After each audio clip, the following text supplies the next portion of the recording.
Cop harasses black woman at airport. Unaware she's an undercover FBI agent. Meet Nadine Campbell, a poised, brilliant black woman traveling alone through the bustling corridors of JFK International Airport in New York City. Surrounded by the frantic energy of delayed flights and tense passengers, she maintains a careful balance between humility and quiet confidence. Dressed in a casual sweatshirt and jeans, she seems like an ordinary traveler. Little do people know, she's far from ordinary. She's an undercover FBI agent returning from a high-stakes mission. But when an overzealous airport cop singles her out and unleashes a hailstorm of harassment, he has no idea that he's just made the biggest mistake of his career. Nadine Campbell had always loved the organized chaos of airports. From a young age, she found fascination in the swirl of voices, some anxious, some hopeful, all busy with the excitement or tension of travel. JFK International Airport in New York City was no exception. She had just landed after a 5-hour cross-country flight from Los Angeles. Sitting by the airplane window, she had marveled at how the sun turned the horizon into swatches of pink, orange, and purple as she soared above the clouds. This time, she wasn't flying for a leisurely visit or a family reunion. She had been in Los Angeles closing out a major undercover operation involving an international money laundering ring. Though only a select few in the Federal Bureau of Investigation knew the extent of her involvement and success, Nadine took comfort in her anonymity. She wore a simple gray sweatshirt, fitted jeans, comfortable sneakers, and carried a small rolling suitcase plus a well-worn backpack. Stepping off the jet bridge and into the terminal, Nadine caught a glimpse of herself in a row of large glass windows. Her sharp jawline and short, close-cropped hair suited her well. The style was both practical and stylish, making her stand out in some settings, but not always in the ways she wanted. She was aware that, to some, her mere presence radiated strength and confidence, which could be unsettling. Despite those occasional uneasy stares, she had learned over the years not to shrink or apologize for her presence in the world. The seatbelt sign had barely switched off upon landing before her phone buzzed. A text message from her direct superior at the FBI read, "Good work, Nadine. Report to HQ when you land." She glanced at it, typed back a quick acknowledgement, and slipped the phone into her back pocket. She had done her job, over 2 years of infiltration to gather crucial intelligence, and now it was time to debrief. In her mind, she rehearsed how she would succinctly communicate the last pieces of the operation to her superiors. It was 7:30 a.m., and the morning rush at JFK was in full swing. Sleep-deprived travelers moved with varying degrees of urgency. The floors shone with the reflection of thousands of overhead lights, and announcements about flights echoed from overhead speakers. Nadine took a deep breath and strolled toward the baggage claim area, even though she had no checked luggage. Her carry-ons were sufficient for her stealth missions, keeping her agile and minimizing any potential disruptions. She wasn't expecting trouble. After so many missions, traveling had become second nature, but fate would have it differently today. Tucked near a Starbucks kiosk was a uniformed police officer scanning the crowd. Officer Ronald Mendez, a short-tempered 15-year veteran of airport security detail, stood stiffly with a coffee in one hand and a radio in the other. He observed passengers carefully. Some recognized him and made a wide berth, suspecting that he was in one of his moods. Others brushed past him, too lost in their own frantic schedules to notice the rigid man. Officer Mendez had grown weary of the routine. Instead of patrolling local streets and wearing the proud shield of the NYPD, he'd been relegated to the drudgery of airport policing after a series of misconduct complaints. To him, everything about travelers annoyed him.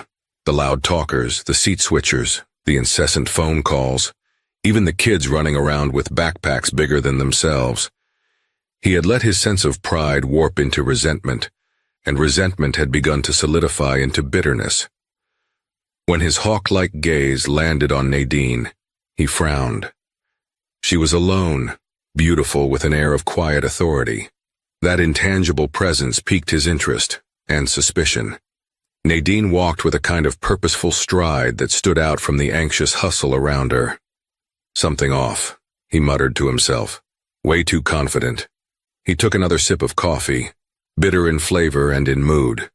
Without a word, Mendez followed her at a distance, weaving through the throng of travelers. As he trailed her, his mind conjured scenarios. Maybe she was a drug mule. Maybe she was a mule for something else. Maybe she was a con artist. He had no concrete evidence, just a hunch. But that hunch was driven more by prejudice than by genuine police instinct. Nadine, sensing the heat of someone's gaze, glanced around. She caught a fleeting image of Mendez's uniform, but she didn't dwell on it. Cops, TSA officers, and other security personnel were hardly a novelty in an airport. She continued calmly, scanning the overhead signs for the route to ground transportation. While rolling her suitcase across the tile, Nadine heard a stern voice at her shoulder. "Ma'am, excuse me." She turned to see Officer Mendez's blue eyes glaring at her from beneath heavy, furrowed brows. His face, etched with suspicion, immediately put Nadine on alert. Clutching the handle of her suitcase, she managed a polite but guarded smile. "Yes, officer?" Mendez gave her a once-over. "I need to see your ID and your boarding pass." Nadine's expression remained calm. She was no stranger to random checks, especially at airports, but she also knew that protocol typically required TSA staff or designated officers, not random airport police, to demand ID unless something more specific was going on. "May I ask why you need to see it?" She responded evenly. "Random inspection," Mendez said, his voice firm. "Now I won't ask again." Nadine's chest tightened. She could have just handed him her credentials, her actual FBI credentials, and blow the entire conversation out of the water. But that would blow her cover too. She was still technically undercover until her debrief. Although her mission in LA was complete, there were standard procedures to follow. Besides, her entire infiltration was at a crucial juncture, and she had to be absolutely certain not to compromise ongoing investigations or risk exposure to the criminals she had just left behind. Officially, she was traveling as Nadine Walker, a consultant for a legal firm. Remaining cooperative and unflappable, she calmly produced her driver's license and boarding pass. "Here you go, officer." Mendez stared at the license, lifting an eyebrow. "Nadine Walker, from Washington, D.C., business or pleasure in L.A.? "Business," Nadine replied. "I'm a consultant." Mendez scribbled the information in a small notebook. "What's the nature of your consulting work?" Nadine paused, a half-smile playing on her lips. "Legal research, mostly. Sensitive documents." Mendez's disapproving snort filled the silence. "Sensitive. Right." He continued to scrutinize her driver's license, flipping it over as if he expected it to reveal secrets. Then, with an air of forced politeness, he handed it back. "Okay, Miss Walker. Mind if I have a look at your bags?" At that request, Nadine's spine stiffened. She wasn't carrying anything incriminating. She was meticulous about her covers. But the idea of letting this strange, hostile cop rifle through her personal belongings was both invasive and uncalled for. She knew airport authorities had a right to request a search if there was probable cause or suspicion, but everything about Mendez's demeanor told her that his suspicion wasn't grounded in fact. It was likely a prejudiced hunch. "I'd prefer not to, officer," she said politely. "I've just come through TSA and I have a connecting ride soon, unless there's a specific reason." "It's a routine check," Mendez snapped. "If you have nothing to hide, you should have no problem, right?" Nadine suppressed a surge of irritation. Was she going to escalate or comply? Every second spent under Mendez's scrutiny increased the risk that someone might spot her real identity. Yet refusing might also escalate tensions. "All right," she acquiesced, forcing a calm tone. "But can we do this in a more private area?" The corners of Mendez's mouth twisted, possibly disappointed that she didn't resist more. He led her into a nearby corridor, out of the main flow of traffic. Another officer whose uniform bore the name Morales glanced in their direction.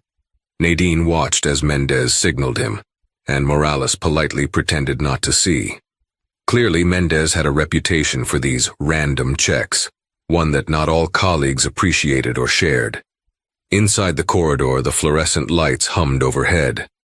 Mendez started rifling through her rolling suitcase in a manner that could only be described as aggressive. Nadine kept her composure, but she silently fumed at the disregard for her belongings. He found her toiletry bag, standard items. He swabbed it for residue, a standard test for explosives or drugs. Then he emptied her neatly folded clothes, a black blouse and slacks that she'd worn to a covert meeting in LA, a sweatshirt she wore on the plane, a small toiletry kit. Next came her laptop, a nondescript one used solely for her cover job. "You say you're a legal consultant," Mendez said, powering on the laptop. "Mind if I take a look?" Nadine hesitated. On one hand, the machine was thoroughly scrubbed to contain no direct FBI references or hidden compartments. On the other hand, any attempt to access the files would prompt various encryption protocols. The moment Mendez tried to open a specific document, it would be flagged. Could that arouse more suspicion? "You're crossing a line," Nadine said evenly.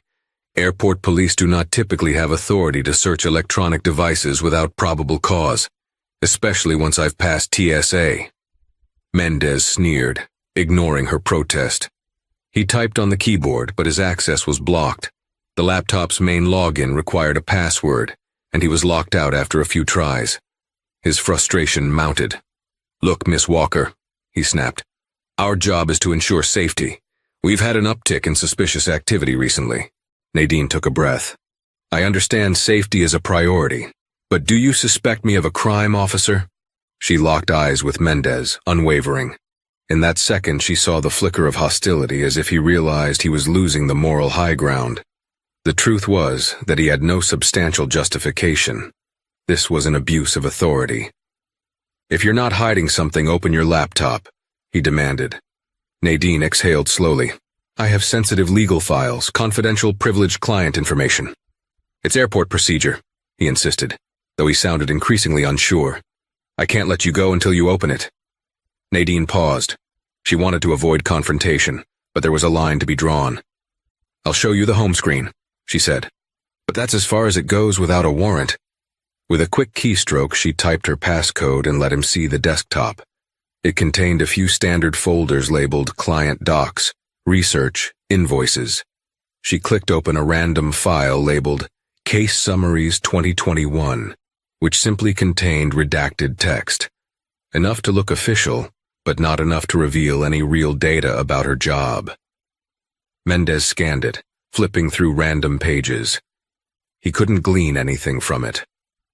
Growing bored, he snapped the laptop shut. "Fine," he said. "You can pack up." Nadine carefully stowed her clothes back in the suitcase. Her hands trembled slightly at the blatant harassment. Still, she forced a neutral expression. She had endured far worse in her line of work, but that didn't lessen the sting of being singled out for no valid reason, particularly given her race and the assumptions that might be fueling this interaction. Finally, Mendez waved dismissively. "Next time, Miss Walker, cooperate from the start." Without waiting for a response, he turned and walked away. Nadine exhaled, tension still buzzing in her nerves. She zipped her suitcase closed, muttering under her breath. What was that all about? She had no idea that this was only the beginning. Once free of the corridor, Nadine checked her phone. She was supposed to meet an FBI contact in the arrivals section. The text from her superior recommended she ride in a nondescript black SUV to the Federal Plaza offices. The sooner she got out of JFK, the better. But as she approached the exit, she caught a glimpse of Officer Mendez again. He was talking to another passenger, a young man who looked Middle Eastern, and from a distance, she saw Mendez's posture, rigid, confrontational, and loud. The man seemed alarmed. Passers-by hurried by, eyes averted, as Mendez demanded paperwork. Nadine felt a twinge of guilt. After all the training she had received, she was ingrained with the principle, see something, say something. The officer's behavior was at best questionable, and at worst indicative of racial profiling. Normally she would keep walking, but a quiet sense of duty tugged at her. Should she risk getting further entangled? Stay focused, she told herself. You have a mission. But her conscience wouldn't let her walk away, especially after the humiliating experience she had just endured. She decided to discreetly observe from the sidelines, pulling out her phone as though waiting for a call. With a pointed finger, Mendez barked, "Let me see your passport. I don't care if you have a green card. I want your passport." The young man, stuttering, I didn't bring my passport. I'm a U.S. citizen. I have my driver's license." His eyes pleaded with bystanders for help, but everyone shied away. Nadine clenched her jaw, stepping a bit closer. If Mendez was once again overstepping boundaries, should she intervene? At that moment, another uniformed officer, Morales, approached, a worried expression on his face. She saw Mendez glance at Morales and stiffen. Morales spoke softly, apparently asking Mendez to de-escalate. Mendez huffed, shot the terrified young man a glare, and then stormed off. The young man stood there, shaken. Morales patted him on the shoulder, guiding him away. It was a fleeting yet important glimpse into the daily injustices happening under Mendez's watch. Nadine's blood boiled. Still, she realized that confronting Mendez directly right then could jeopardize her anonymity. She sighed, turned, and walked to the arrival zone. This story, however, was far from over. 15 minutes later, Nadine found the black SUV idling at the curb. She recognized the driver, Agent Daniel Park, a trustworthy colleague who had once worked with her on an operation in Seattle. They exchanged quick greetings, and Nadine tossed her suitcase into the back seat. "How was L.A.?" Park asked, merging into the chaotic traffic outside JFK. "Successful," Nadine replied. "We got what we needed, but I had an unfortunate run-in just now." Park raised an eyebrow. "Something that needs our attention?" "An airport cop singled me out for a random search. Didn't feel random. I believe his name was Mendez." Park frowned. "Never heard of him, but there's always the occasional overzealous officer." "Or biased," Nadine muttered. "He was harassing a young man, too. Looked like a pattern." Park nodded, the lines on his face tightening. "You want to file a formal complaint?" Nadine hesitated. "I'm not sure. I've got bigger fish to fry, but maybe it's worth mentioning. If he's harassing people, that's a problem." Park sighed. "Indeed. Let's handle your debrief first. We've got a busy day." Nadine stared out the window as Park navigated the roadways, weaving in and out of thick lines of cars honking incessantly. Her thoughts drifted back to the confrontation with Mendez. It's not like she'd never encountered racism or harassment before, but something about Mendez's demeanor, especially the way he targeted that young man, made her uneasy. She knew from experience that some forms of corruption could run deep, and corruption that thrived under a badge could be particularly insidious. Nadine spent the next few hours at the FBI field office near Federal Plaza. She handed over the files, gave a thorough debrief of her role in dismantling the West Coast money laundering chain, and answered a flurry of questions from her superiors about potential next steps in the larger investigation. As she spoke, everything seemed to hum with the usual efficiency. Agents, analysts, and supervisors coming and going with that single-minded focus on justice. But despite the triumphant mood about her successful mission, Nadine couldn't shake off the leftover tension from her morning. Later that afternoon, she ran into Special Agent in Charge, Victoria Reese, a sharp, no-nonsense leader who had mentored Nadine early in her career. Reese was in her mid-50s, with silver strands weaving through her dark brown hair, and a reputation for fairness. After a quick update, Reese noticed Nadine's unsettled demeanor. "Everything all right, Nadine?" Reese asked. Nadine gave a tight-lipped smile. "Just a run-in with an airport cop. He was harassing me and another traveler. Racial profiling, it seemed." Reese's eyes hardened. "You want me to get someone on it?" "I don't want to blow it out of proportion, but there's something about him that rubs me wrong," Nadine said. "His name is Ronald Mendez. I want to check if there have been complaints." Reese nodded. "I'll make a few calls. No one is above the law, especially not cops who might be stepping out of line." With that, Nadine felt a measure of relief.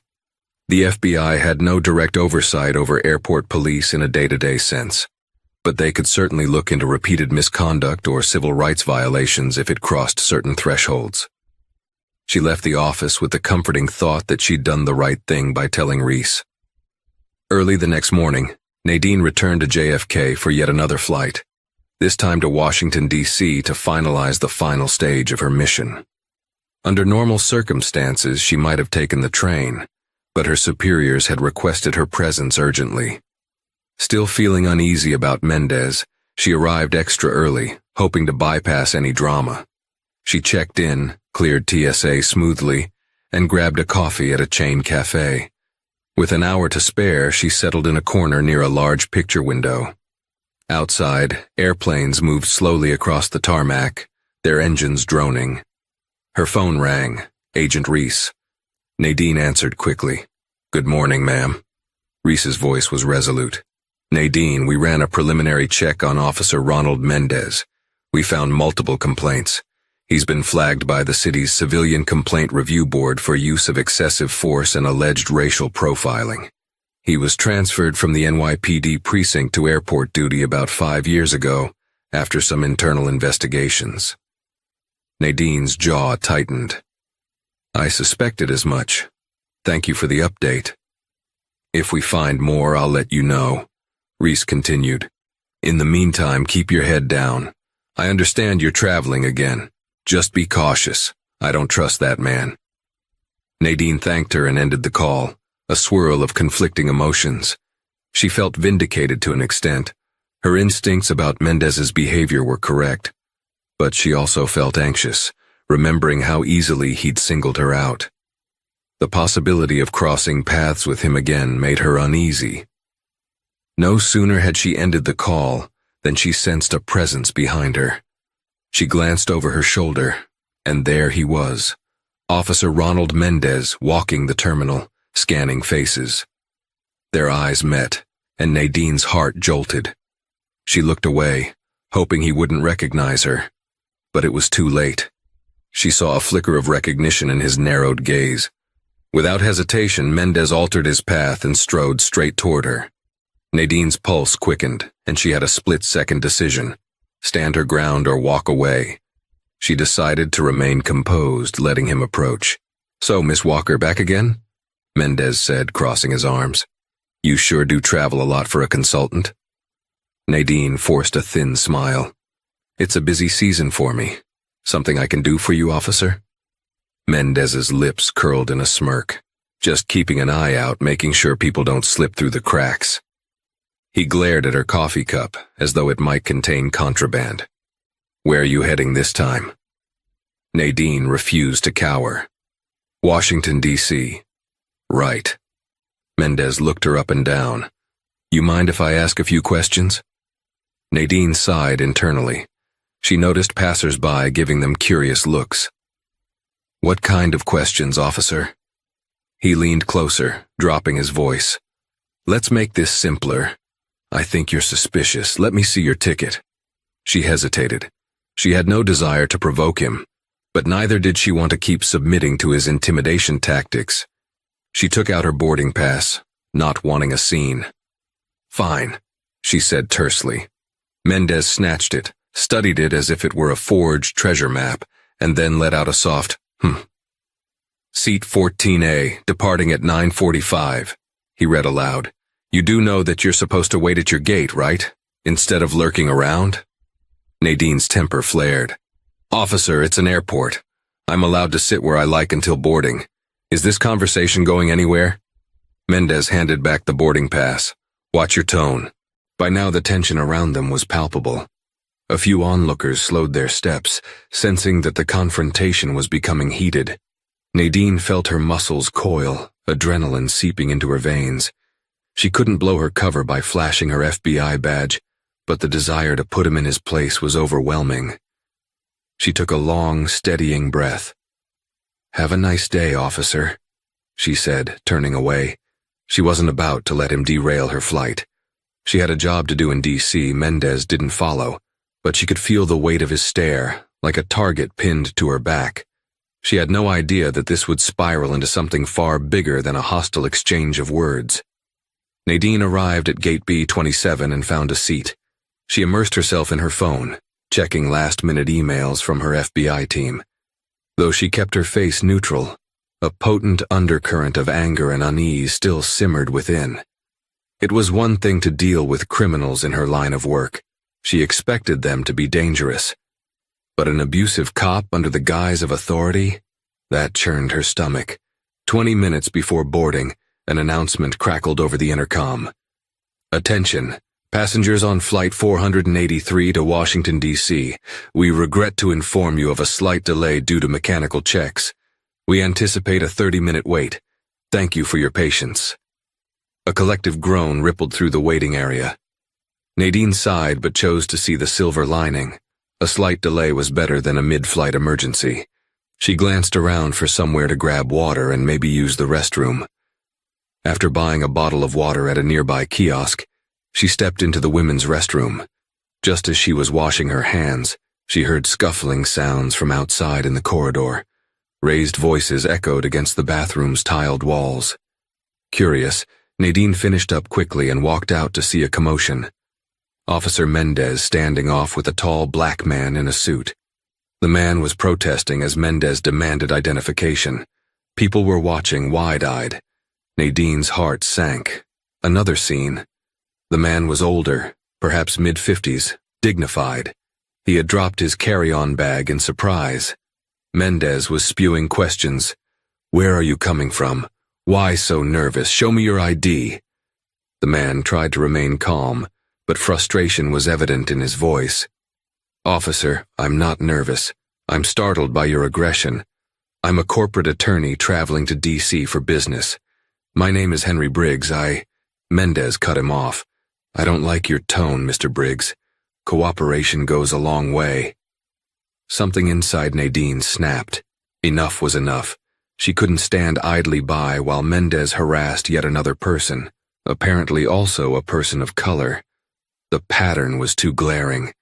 She stepped forward, speaking loudly enough for others to hear. Officer, what's the reason for this stop? He's clearly not posing a threat.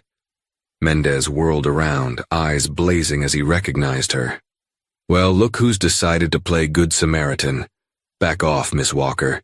This doesn't concern you. Henry Briggs seemed relieved to see someone intervene on his behalf. Thank you, he said softly to Nadine.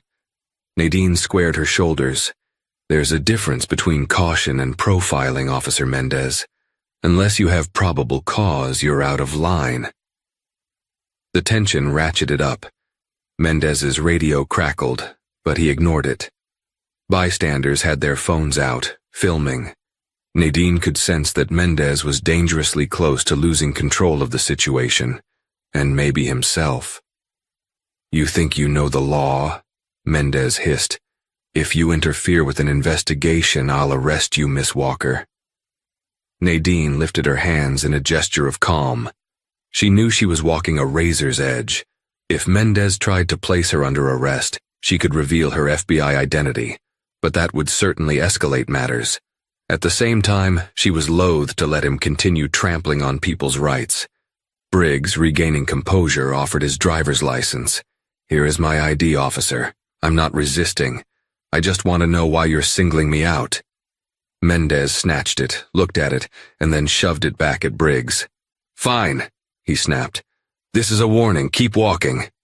Briggs retrieved his bag, shooting Nadine a grateful glance.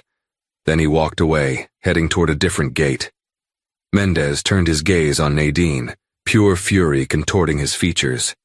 You think you're a hero, Miss Walker? He asked sarcastically. You have no idea who you're dealing with. Next time, keep your nose out of it. He stomped off, leaving Nadine shaken. She realized with a sinking feeling that she had further antagonized a man who already seemed to have a vendetta against her.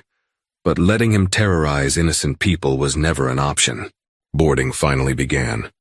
Nadine exhaled, grateful to leave JFK behind. She turned off her phone and tucked it into her pocket as she entered the jet bridge. She placed her backpack in the overhead compartment and settled into her window seat, trying to relax. The flight to D.C. was only about an hour. 1 hour, and she'd be out of this tension-filled environment, free to focus on her mission's final steps. But as the plane taxied away from the gate, Nadine's mind kept drifting back to Mendez. Something about the darkness in his eyes gave her chills. This wasn't a simple matter of an ornery cop. She sensed that his hatred for certain people ran deep and had festered into an unchecked abuse of power. And she couldn't shake the feeling that their paths might cross again. Over the next week in D.C., Nadine completed her final mission tasks, concluding reports, transitioning documents, and participating in strategy sessions for upcoming operations. Yet despite her busy schedule, she frequently thought about Officer Mendez. She found herself checking news headlines, half expecting to see a story about an altercation at JFK. Nothing. Just routine coverage of flight delays and new airline policies. By the 8th day, she received a phone call from an unknown number. When she answered, a familiar male voice came on the line. "Miss Walker, it's Henry Briggs. I got your number from a friend at the Department of Justice, who said you might be able to help." Surprised, Nadine asked, "How can I help you, Mr. Briggs?" He explained with a trembling voice that he wanted to file a formal complaint against Mendez for racial profiling and harassment, especially after seeing multiple online discussions from travelers who'd experienced something similar. He'd also discovered that Mendez had a concerning history in the NYPD. Briggs wanted to rally more victims to take a stand. "I'm prepared to do whatever it takes," Briggs said. "But I need to know if you'd be willing to provide a statement about what you witnessed. You stood up for me and saw how he behaved." Nadine paused. As an undercover FBI agent, stepping into the public spotlight against a particular cop was risky. However, her direct superiors already knew about the incident, and she strongly believed in justice. Still, she needed to handle it carefully. "I can't discuss certain details of my background," Nadine said carefully. "But I can verify that I was a witness to Mendez's conduct that day. Let me check with my chain of command first. I'll call you back." After hanging up, Nadine took a deep breath. Her sense of duty tugged at her heart. She quickly dialed Special Agent Reese to relay Briggs' request and her own thoughts. Reese was silent for a moment. "Nadine, we both know you can't blow your undercover status, but if we handle this properly, you might be able to provide testimony as a civilian witness, using your legal cover identity. We can keep your FBI role out of it, and maybe we can coordinate with an internal affairs or oversight division on Mendez. Let me see what channels are available." Though complicated, Nadine felt relief flood her. Standing up to abuse of power was exactly why she joined the FBI. She might have to do it quietly, but she would do it. 2 weeks passed. Nadine juggled her standard FBI responsibilities with the possibility of testifying in a complaint hearing. She maintained contact with Henry Briggs, who reported that the Civilian Complaint Review Board had agreed to look into Mendez. In the meantime, he was gathering statements from other travelers. Some were afraid to speak up, but a few had harrowing tales of harassment and intimidation that mirrored Nadine's own experiences. During this period, Nadine heard nothing from Mendez. She had hoped their fateful encounters were over. But that changed one early morning when she flew back to New York for an urgent meeting at the local field office. After landing at JFK, Nadine took a cautious route.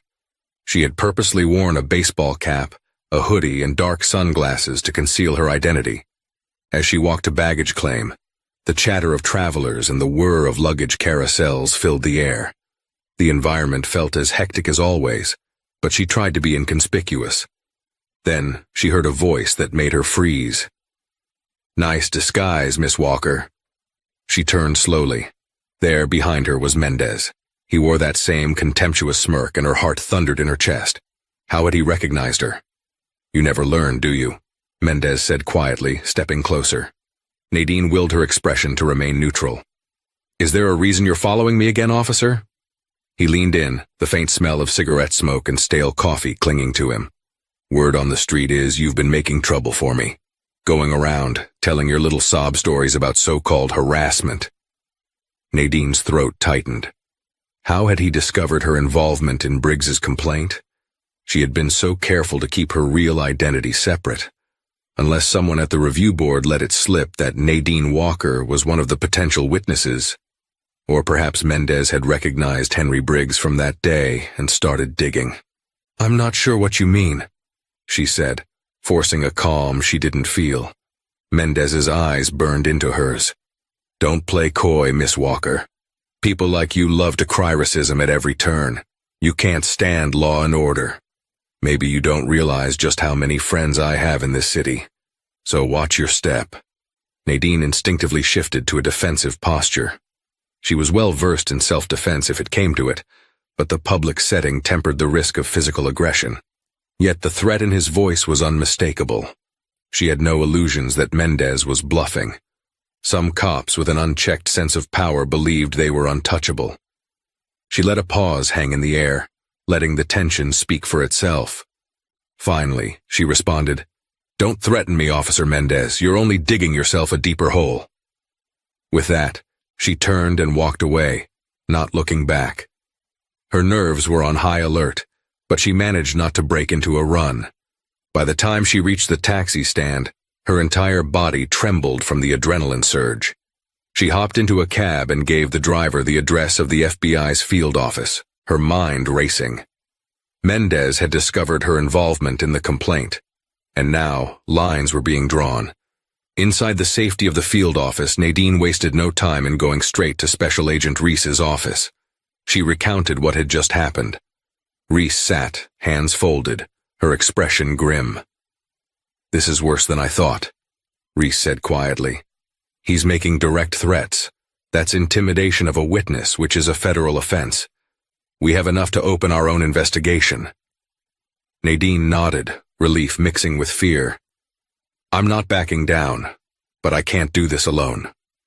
Reese offered a reassuring smile. "You won't be. The Bureau takes intimidation very seriously, especially if it's from an officer who believes he's above the law." Over the next several days, Nadine gave a detailed statement to the FBI's internal team handling public corruption and civil rights violations. She also submitted an official affidavit to the Civilian Complaint Review Board, verifying her experiences. Henry Briggs continued to gather testimonies as well, coordinating with a team of lawyers specialized in civil rights. On the surface, it looked like justice was inching forward. Mendez was being called to a hearing, and multiple allegations against him were now under formal review. But for Nadine, the tension only escalated. She started noticing a suspicious sedan parked outside her building at odd hours. Sometimes she'd see a figure that resembled Mendez loitering across the street, but whenever she tried to get a clearer view, he vanished. It could be her imagination, but her gut screamed danger. One rainy evening, Nadine left the field office later than usual. She was exhausted, longing for a warm bath. As she stepped onto the sidewalk, she clutched her umbrella, the rain pounding the streets in a rhythmic deluge. Foot traffic was sparse due to the weather, and her car was parked a few blocks away. Suddenly, she sensed movement to her left. A tall figure emerged from a nearby alley. Her adrenaline spiked when she realized it was Mendez. No uniform this time, just jeans, a leather jacket, and that hateful sneer. She stepped back, heart pounding. Her first instinct was to flash her FBI badge, but that was complicated. Her cover was still in place for other missions, and revealing her status to Mendez might trigger a dangerous reaction. Yet she also realized that if she was physically threatened, she had every right to defend herself and reveal who she truly was. He stepped closer, his voice low. "I warned you, Miss Walker. You should have kept quiet." Nadine tightened her grip on the umbrella, ready to use it as a weapon if needed. "This is assault, Officer Mendez. Do you really want to add that to your list of charges?" Rain streamed down their faces, thunder rumbling in the distance. Mendez seemed beyond reason, his lips trembling with rage. "Charges? No one's going to charge me. I've got union lawyers, people in high places. You're nobody." Nadine's mind raced, analyzing potential moves. She measured the distance between them, about 6 feet. She could strike with the umbrella, distract him, and run. But a primal indignation also flared. Why should I run from a bully? She spoke clearly. "You're mistaken if you think I'm alone. I have people watching out for me, and you're making a catastrophic error right now." Mendez laughed, a sound devoid of humor. "Big words. Still, you think you can just do whatever you want? If you keep messing with me, I'll come after you." And that was it. The threat she needed to hear. Nadine calmly reached into her jacket. "Officer Mendez, I'm placing you under arrest for—" He sneered, stepping forward. "Under arrest by who? You're just—" She pulled out her FBI badge and held it in front of him. The golden letters glinted in the flickering streetlight. Thunder crackled overhead. "Special Agent Nadine Campbell, FBI," she said, letting her voice ring with authority. "That's who I am. You're done." For a split second, Mendez froze, shock contorting his features. Confusion, anger, and possibly fear whirled in his eyes. "FBI," he whispered hoarsely. "You lied all this time, you—" Nadine pressed on. "Yes, I'm a federal agent, and I've documented every instance of your harassment and intimidation. Right now, you've threatened a federal witness in an ongoing investigation. I've also got probable cause to believe you may be stalking me. Put your hands where I can see them." He stared at her, chest heaving. For a moment, it looked like he might lunge. Nadine's heart beat so loudly she was sure he could hear it. She braced, ready to defend herself. She was trained in disarming suspects, but Mendez was a cop, likely trained too. This could get ugly fast. Suddenly, sirens pierced the night air. Red and blue lights painted the wet pavement. A black FBI SUV screeched to a halt. Out stepped Agent Daniel Park and 2 uniformed NYPD officers they had called in as backup. They approached swiftly, guns at the ready. Mendez's mouth twisted in rage, but he lifted his arms, perhaps realizing how outnumbered he was. Park moved in, reading Mendez his Miranda rights, while the NYPD officers cuffed him. Mendez spat at the ground, glaring at Nadine. "This isn't over," he snarled. Nadine, umbrella still in one hand, watched as the officers hauled him away. Rain washed down her face, mixing with the adrenaline-fueled sweat. She felt relief, triumph, and sadness all at once. Park approached her. "You okay?" Nadine nodded, though her entire body shook with pent-up tension. "I will be." In that moment, the storm's fury seemed to match the magnitude of the confrontation. At last, the man who believed himself above the law was in custody. Nadine felt a sense of vindication, not just for herself, but for all those he had terrorized. 15. Consequences and karma. What followed was a whirlwind of legal procedures. Mendez faced charges for harassment, witness intimidation, and additional civil rights violations from past incidents that finally came to light. The Civilian Complaint Review Board's inquiry became a formal criminal case, coordinated with the FBI's Public Corruption Unit. Witnesses like Henry Briggs and others who had been harassed testified in front of a grand jury.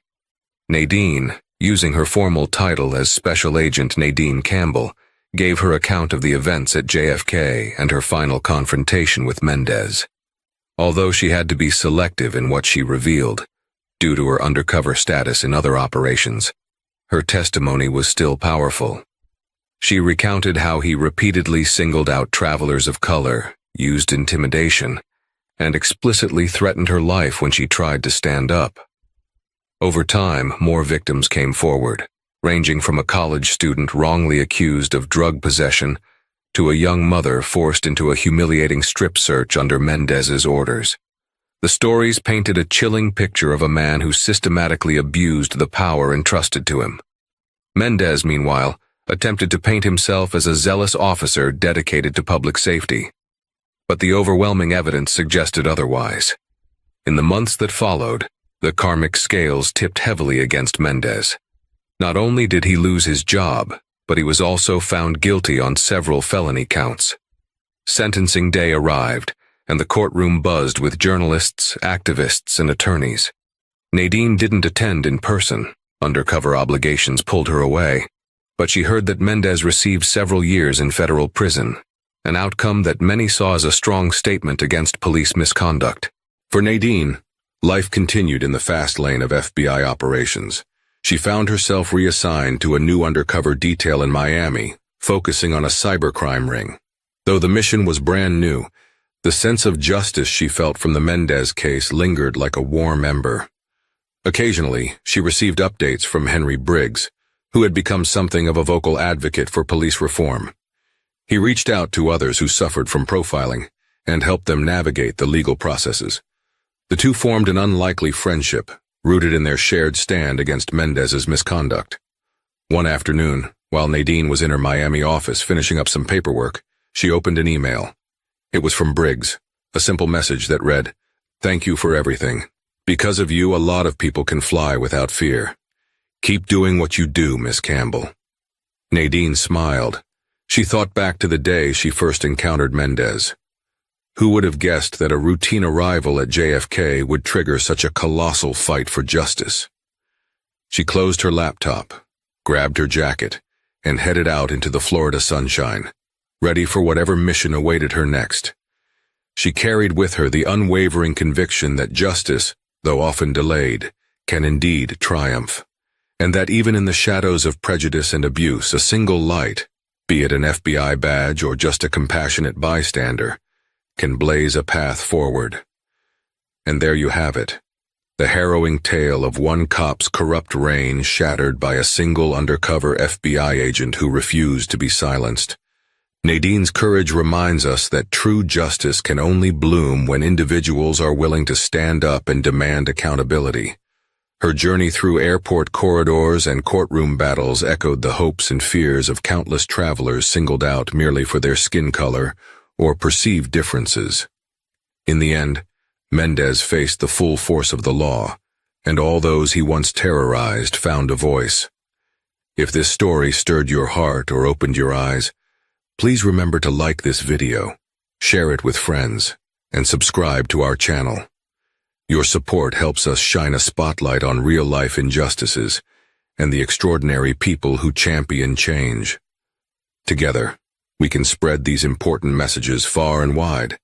Thank you for watching, and until next time, stay informed and stay vigilant.